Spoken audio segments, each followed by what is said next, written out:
I'm going to have you leaning in real early on this episode. So listen to this. Have you ever looked at your calendar and thought, I can do it. I have the time. I can pick up the extra shift, maybe take a project, volunteer, do other things with the kids, take a class, and the list goes on. Technically, you have the time. But here's the question I want you to start asking.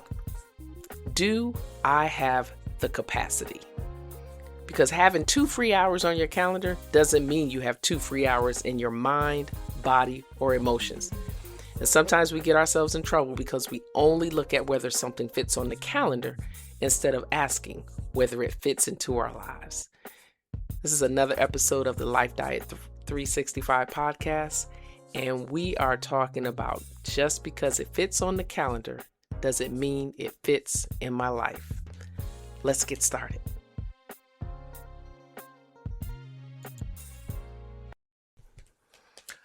All right, y'all, we're going to go ahead on and get right into this episode. This is your girl, Miss Straight Talk No Sugar Addict, and I welcome you to another episode of the Life Diet 365 podcast. I trust that you are gaining some insight from these episodes, and you're not just listening to one, you're going back and you're listening to all of them because they all have some type of life nugget. So, you know what? Today I'm going to talk about time versus capacity. Just because it fits on your calendar doesn't mean it fits in your life. And I want us to stop confusing available time with available capacity. Now, I'm going to be transparent. I have those moments. What is this, 2026? I think for the past 2 years, maybe 3 years, capacity has been my word for the year. And when I talk about capacity, I'm talking about, yes, I may have time to do it, but do I have the emotional or mental or physical weight to carry it? And I want to share something with you. So I'm hoping that what we discuss in today's episode, you're able to gain something out of it. So it may seem like I kind of speed through it because I do have a lot I want to get through and I do have my notes here. So let's go ahead and get started. Time and capacity are not the same thing. Time is a measurement. There's a minute, there's an hour, there's 2 hours, there's a day, there's a month, there's a year. Time has a measurement. Capacity is a resource. Time says I have 3 hours available on Saturday morning. Capacity says after working all week and dealing with all the stuff that I have to deal with, I don't really think I'm able to do that. Those are two completely different questions. So because we think that we have the availability at the present time, we think that we have the capacity. And when the moment of the event or the time that you have to commit arrives, that's when you realize that you don't have the capacity. And what I'm hoping that you gain from this is that you see this early on where you don't make the commitment or the unnecessary commitment, and then you feel locked in, and then it brings up all other kinds of stress. We talked about those things already. And so we've learned to manufacture time. We do it. I do it all the time. We say, well, I'll get up earlier. I'll stay up late. I'll skip lunch.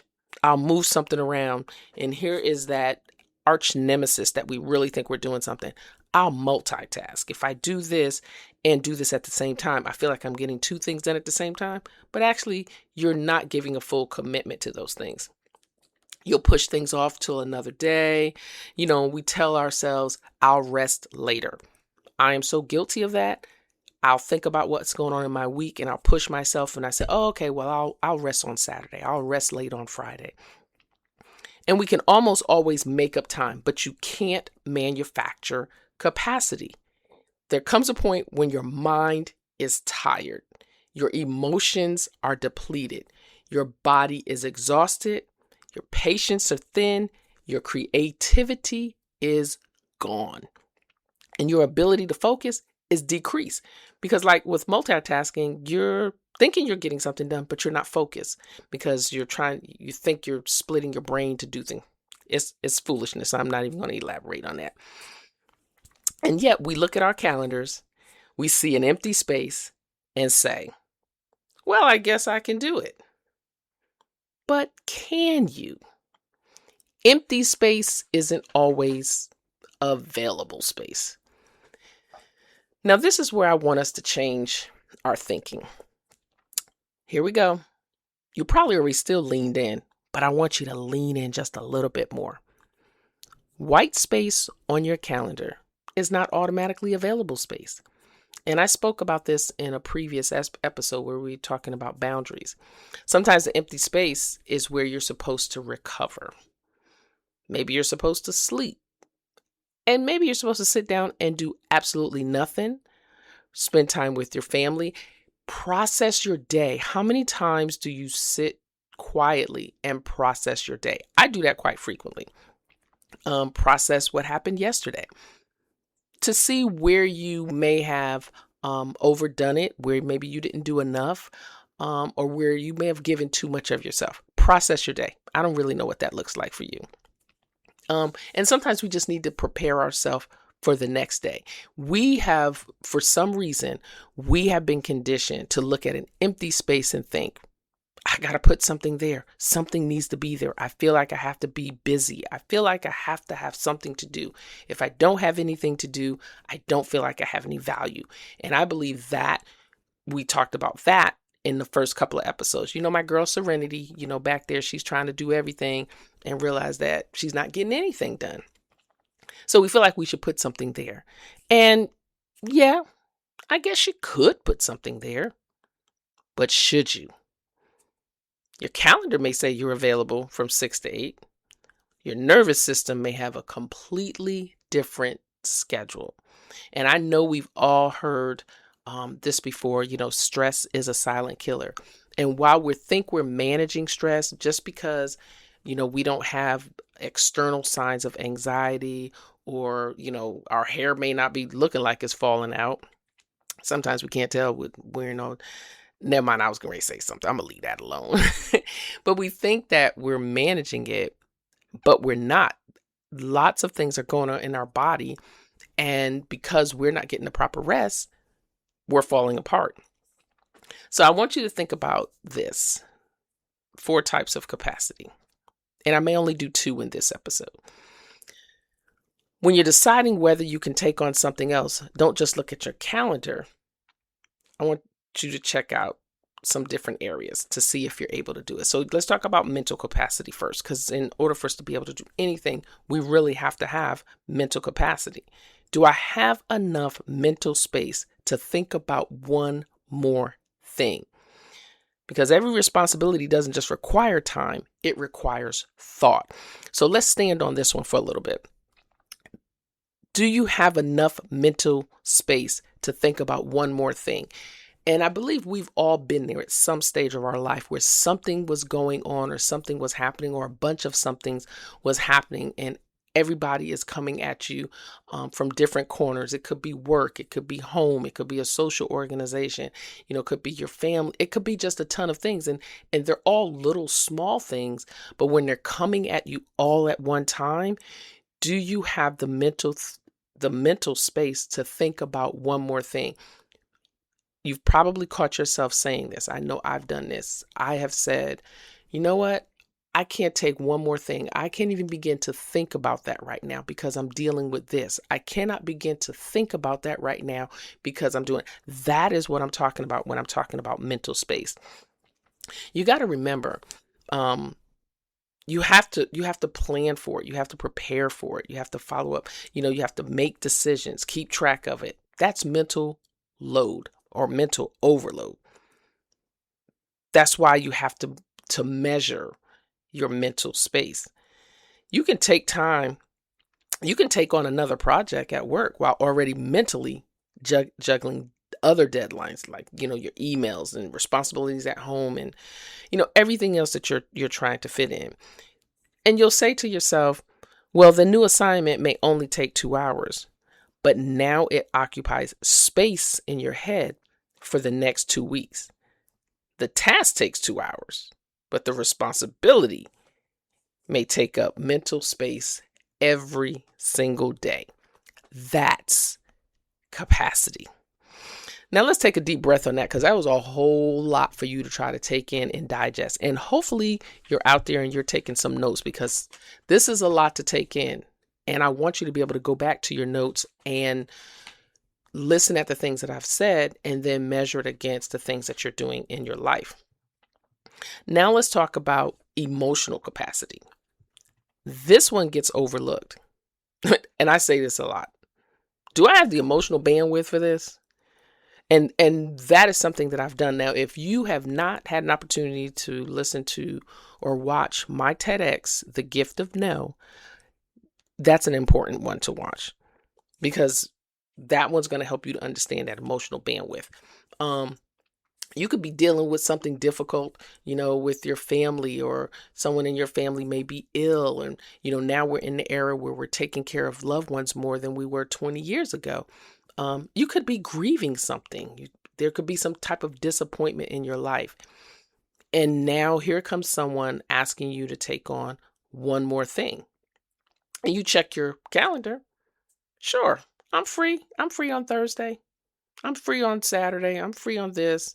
But are you emotionally free? Because you can physically show up somewhere while emotionally having nothing left to give. And sometimes that's why we're irritated by something that normally wouldn't even bother us. Like, think about it. Something so simple comes up and you blow up, or you may break down and cry, or you just feel all blah. But you got to think about all the weight that you continue putting on yourself. We have to consider what we're doing to ourselves. That's why we're impatient. Well, I don't think that's why I'm impatient. I think I'm always impatient. Impatience just seemed to be something about me, and I'm trying to do better with it. Like, I really am, but I'm impatient. And that's why somebody asks a simple question and we just want to scream. We're like, oh, can you just go away? Like, what do you want? It's not necessarily that the question was too much. It was simply one more thing added to a container that was already full. We talked about this as well. We talked about the cup being, half empty or the cup being full. Remember, we don't give from a half a cup. We give from the saucer. We give from the overflow. And if you're giving in life, I don't care what it could be, if you're giving from a half a cup, you're giving from an empty cup. So let's jump right in and talk about physical capacity. Your body gets to vote too. It's not that you get to look at the calendar and say, hey, I can do this and do that. But no, your body, like, are you tired? You might have time for another shift. You might have time to go hang out, or you might have time on the calendar to do all these other things. But do you have the energy for all of that? You might, have Saturday available to do some cleaning. That was a thing some time ago. I don't know if people do that anymore because we're all so busy. Grocery shop, run errands or whatever. But your body is like, I just need to do nothing. This can sit. And technically, yes, you do have the time maybe, but physically, maybe not. We have to stop treating exhaustion like an inconvenience. Like, oh my God, why is exhaustion showing up now? Like, why does my body have the nerve to be tired? Rest isn't wasted capacity. Rest is necessary. Rest restores your capacity. And if you use every available hour for productivity, eventually your body's going to start collecting the debt, and the body always keeps score. The body keeps score.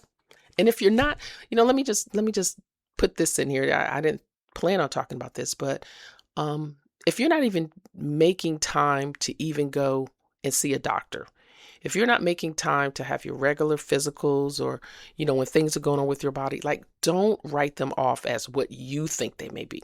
You're not wearing the white coat. You don't have the MD behind your name.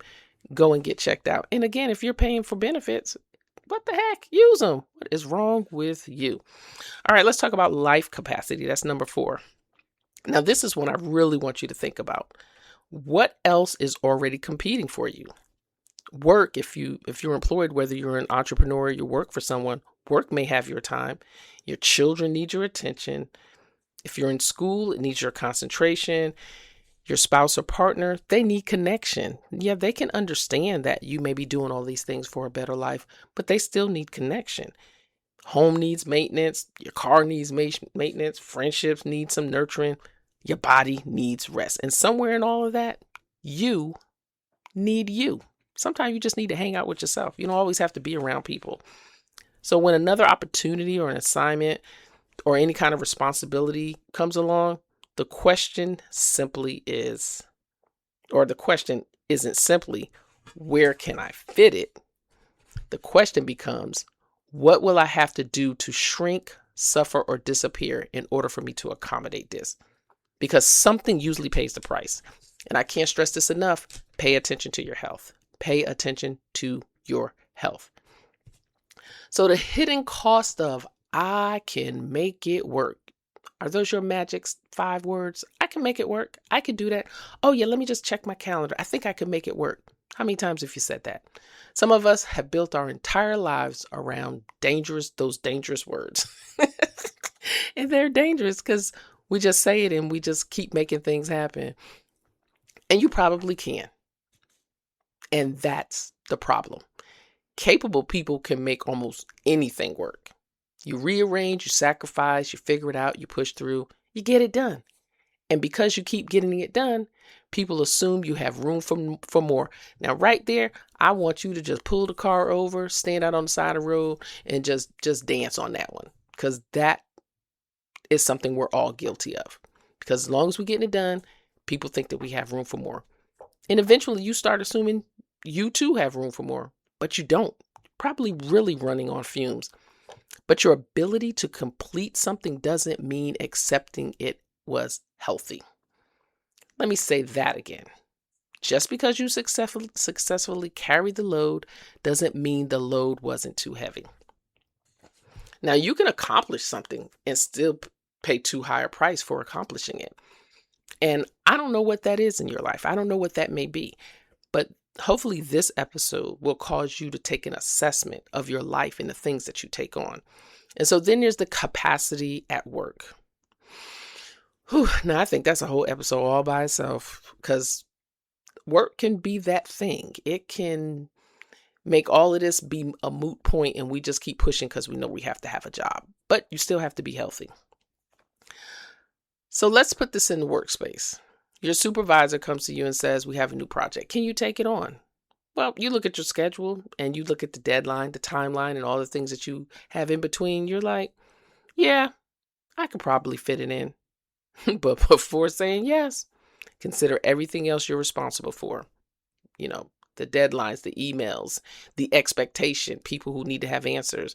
So instead of immediately asking, when is it due?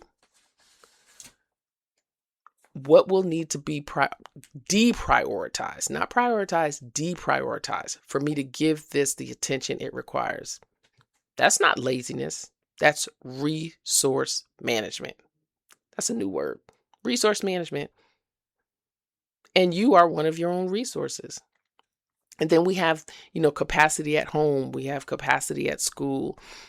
All of these things we keep trying to add on to our lives. So I don't want to keep belaboring the point. I just want to make sure that I'm able to say this to you so that it clicks in different ways for you, because people listen differently, they learn differently, they hear differently. So hopefully, no matter how I've said it, you've been able to capture it. So let's do a capacity check. We always got to do a check. So for the next time you say yes, I want you to do something that I'm calling a capacity check. Something new comes, ask yourself, do I have the time? Look at the actual hours required. Like, look at it from beginning to end. Will you have the time for everything that's in the in between? Do I have the mental capacity? That is the most important one. Because if you don't have mental capacity, then everything else is just going to fall apart. And how much thinking or planning or decision making is going to be into this. Do I have emotional capacity. Because here's the thing, if you have things going on in your personal life or other things going on emotionally, putting something else on top of that, something is going to pop like that rubber band. You keep stretching that rubber band, or it could be like them gym pants that, try to get into back in the 70s where they had that little cheap elastic. You keep growing and stretching, something's actually going to pop. Do I have the physical capacity? Am I rested enough? And will something else coming on top of this sacrifice my health and recovery? What will it cost? Everything has a cost. Everything has a fee. The piper at the end of the day will always have to be paid. What will have to be moved, postponed, reduced, or eliminated? And finally, am I saying yes because I have capacity or because I know how to sacrifice myself to make it happen? And that's where I want you to pay attention to. I want you to ask yourself, am I sacrificing myself to get this done? Am I sacrificing myself to make this happen? Now, don't get me wrong. There are some decisions and some things in life that we'll have to do where we do make a sacrifice. But how long is that sacrifice lasting? Is it on an extended stay? Is it on a long-term plan? Like, how is it impacting you? Sometimes you just have to kind of sit with that one and say, am I sacrificing myself? Because some of us aren't managing our capacity. We're managing our ability to survive being over capacity. There's a difference. Some of us aren't managing our capacity. We're managing our ability to survive being over capacity. I've been there. I can identify with this, and I can also identify when I am over capacity. So, when you get a chance, just, take a look in the mirror, look at your current life, not the one you want, not the life you think you should be able to handle. Look at what you're actually handling right now. Ask, where am I operating beyond capacity simply because I found a way to make time. So here's the takeaway, because we went on with this one. I just figured I'll just go ahead and make it one episode. So here's what I want you to remember today, tomorrow, the rest of this week, for the rest of your life. Time asks, where can I put it? Capacity asks, what will it require from me? And again, those are two different questions. So before taking on anything extra, before you volunteer, before you enroll in something, before you commit to one more thing, and before you say yes to another favor, like what? Another one? Don't just check your calendar. Check yourself. Because an empty square on your calendar doesn't mean that there's room in your life. Again, that empty space on the calendar doesn't mean there's room in your life. You may have the time. You may even be able to make the time. But that doesn't mean you have the capacity. And recognizing that isn't an excuse. It's awareness. It's what this podcast is all about. It's about boundaries and self-care. It's knowing that your mental, emotional, and physical resources deserve the same consideration you give your schedule. Like, why not? Why wouldn't you do that? Like, just really, why wouldn't you do that? You matter. You matter. And I'm going to say it again. You matter. So this week, before you again, you say yes to something, I know I can make the time, but do I have the capacity? And if the answer is no, my favorite word, maybe this time, instead of figuring out how to squeeze it in, you allow the no to stand. Because like I always say, around here, we don't say no with guilt. We say it with clarity. So until next time, I say, I'm not here to change your mind. I just want to offer you another perspective. So I hope that you have enjoyed and been enlightened by this episode of the Life Diet 365 podcast. And I'm encouraging you to go back and listen to 2 or 3 more. Listen to all of them. Share it with the people that you care about.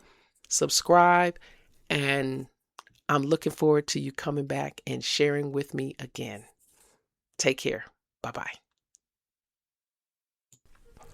And just like that, Another conversation, another perspective, and hopefully another step toward reclaiming yourself. Listen, every time you say yes to everybody else at the expense of yourself, you are teaching people that your boundaries are negotiable. Listen, constantly sacrificing yourself to keep everybody else comfortable will eventually leave you emotionally bankrupt. You do not have to earn rest, apologize for protecting your peace, or explain every boundary you set. Because around here, we don't say no with guilt, we say it with clarity.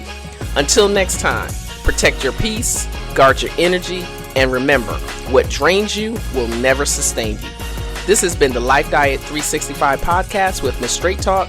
Thanks for listening, and I hope you will subscribe and join me the next time. Take care. Bye-bye.